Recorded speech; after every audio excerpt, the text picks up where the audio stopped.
കഴിഞ്ഞ വർഷം ജമൈക്കൻ ദേശീയ മീറ്റിൽ 31-കാരനായ അസഫ പവൽ ഉത്തേജക മരുന്ന് ഉപയോഗിച്ചതായാണ് കണ്ടെത്തിയിരിക്കുന്നത്.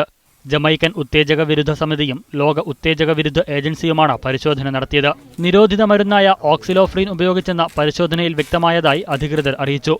2 ദിവസം മുമ്പ് പവലിന്റെ ട്രെയിനറായിരുന്ന ഷെറോൺ സിംബണയും സമാന കുറ്റത്തിന് ഉത്തേജക വിരുദ്ധ സമിതി വിലക്കേർപ്പെടുത്തിയിരുന്നു. അതേസമയം വിലക്കിനെതിരെ അപ്പീൽ നൽകുമെന്ന് അസഫ പവലിന്റെ അഭിഭാഷകൻ അറിയിച്ചു. Disappointed that having had 2 months to review the matter and provide with all evidence, we have no written reasons, and the sanction would imply that the athlete is being held at a certain standard. Well, it would have been, I think, appropriate if the panel had applied the same standard to themselves.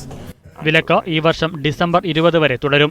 Discus throw താരമായ Allison റാണ്ടലിനെയും മരുന്നടിയുടെ പേരിൽ പിടിക്കപ്പെട്ടതോടെ വിലക്കേർപ്പെടുത്തിയിട്ടുണ്ട്. അതേസമയം മരുന്നടിക്ക് പിടിക്കപ്പെട്ടതോടെ Powell വിരമിക്കാനുള്ള തയ്യാറെടുപ്പിലാണെന്നും റിപ്പോർട്ടുകളുണ്ട്. 2005 Athens ഒളിമ്പിക്സിലാണ് Powell 100 മീറ്റിൽ ആദ്യമായി record നേടുന്നത്. അമേരിക്കയുടെ Tim മോൺഗോമറിയുടെ റെക്കോർഡാണ് അന്ന് പവൽ മറികടന്നത്.